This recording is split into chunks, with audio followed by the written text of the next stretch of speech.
Alhamdulillahil qail allazina amanu wa tatma'innu qulubuhum bi dzikrillah. Ala bi dzikrillah tatma'innul qulub. Ashhadu an la ilaha illallah wahdahu la syarika lah.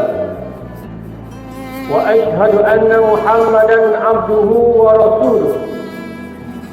Allahumma salli wa sallim ala Sayyidina Muhammad wa ala alihi wa ashabihi ajma'in.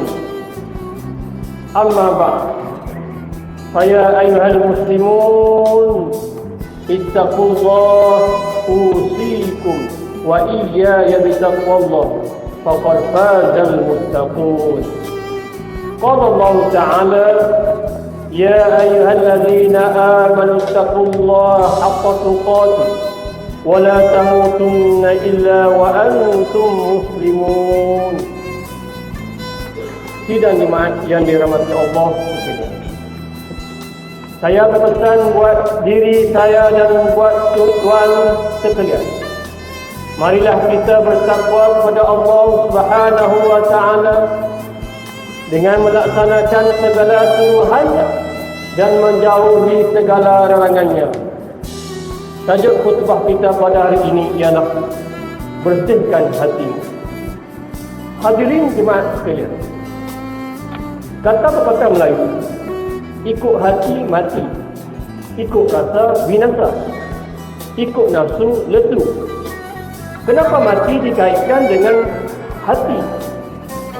Kerana hati merupakan punca setiap perilaku, perlakuan dan satu tindakan. Hadis daripada Nu'man bin Bashir radhiyallahu anhu bahawa Rasulullah SAW bersabda: Ala innal fil jasadil mudghah idza saluhat saluhal jasadu kulluh wa idza fasadal jasadu kulluh ala wa hiya qalb. Dalam diri anak Adam itu ada seketul daging. Jika baik daging itu, maka baiklah seluruh jasad. Jika buruk daging tersebut, maka buruklah seluruh jasad. Itulah dia hati. Riwayat Al-Bukhari dan Muslim. Manakala sebuah hadis daripada Abu Hurairah radhiyallahu anhu bahawa Rasulullah SAW bersabda: Inna Allah la yanzuru ila suwarikum wa amwalikum wa innama yanzuru ila qulubikum wa a'malikum. Sesungguhnya Allah tidak melihat rupa dan harta kamu, tetapi Allah melihat hati dan amalan kamu. Jika begitulah nilaiannya Allah, apa guna letaknya hidup terpacah tetapi masjid tidak dijejak? Apalah hebatnya tubuh yang kasar? Ataupun sadu, abang sadu, jika berat membantu teman yang papa. Apalah gunanya lentung pipit melekat di pipi jika hati hanya sampai hati hanya sepi, tidak mengingati Allah SWT dan tidak mengingat mati. Apa yang penting, nilaian Allah letaknya di hati melampaui nilaian manusia dan hanya sifatnya duniawi. Justru kita tidak ada pilihan lain kecuali mengusahakan hati yang menyuburkan senyum di bibir.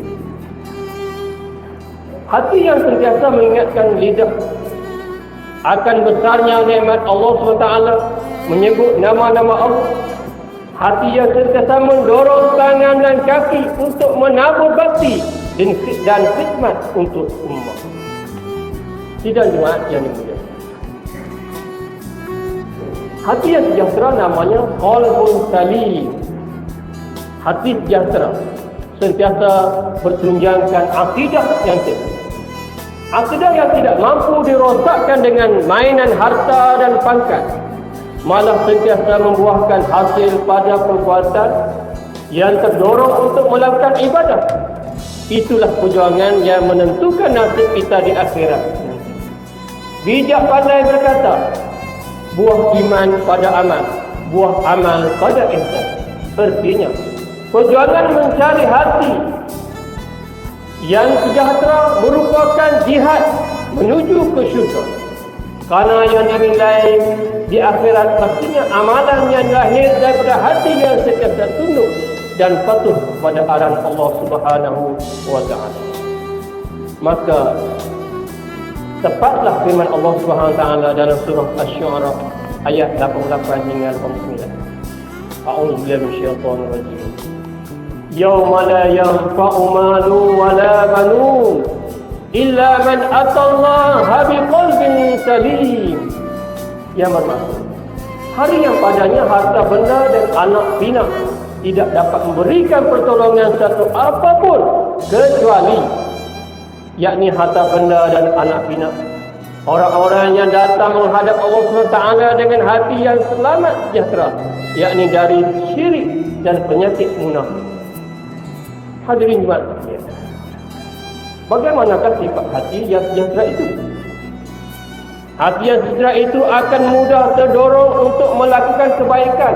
Itulah hati yang mengenal Allah dan jatuh cinta dengan segala sifat keagungannya. Hati yang tenang itu melihat musibah sebagai dugaan dan ujian tanpa menyoal ketentuan Allah Subhanahu wa taala. Hati yang bahagia itu tidak membesarkan masalah tetapi menyedari ia satu proses latihan daripada Allah Subhanahu wa taala. Hati yang bahagia juga sifatnya mudah memaafkan kesalahan orang lain, malah tidak suka berdendam. Untuk mendapatkan hati yang sejahtera, maka ikhlaskan diri dalam setiap amalan. Dalam setiap amalan malah belajar untuk menghilangkan sifat-sifat keji yang meliputi hati. Buang segala hasad dan dengki serta dendam kasumat yang tidak berkesudahan. Persoalannya, wahai saudara-saudaraku, adakah kita memiliki ciri-ciri hati yang sejahtera yang disebutkan tadi?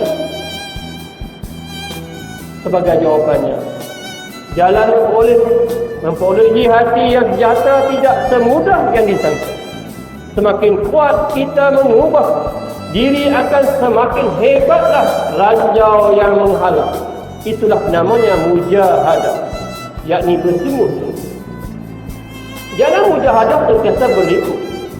Jalan menentang nafsu yang sudah merantai hati sekian lama pastilah disertai dengan 1000 kepayahan.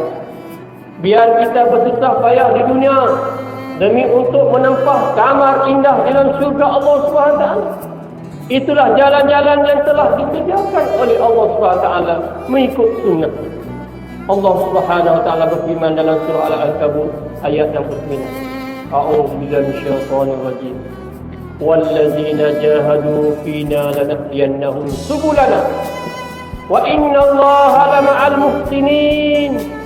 Yang bermaksud, dan orang-orang yang berusaha dengan bersungguh-sungguh kerana menuh kehendak agama kami, sesungguhnya kami akan memimpin mereka ke jalan kami, yakni menjadikan mereka bergembira serta beroleh kerana Allah SWT.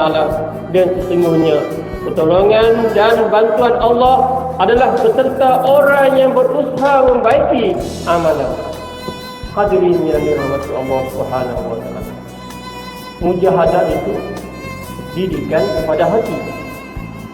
Ia merupakan didikan untuk menjadikan hati kita tidak dididik dengan kaya harta tetapi miskin jiwa. Imam Ibn Qayyim menjelaskan, bencana yang menimpa jutawan dunia pada hari ini adalah akibat mereka berpaling tadak daripada Allah Subhanahu wa taala.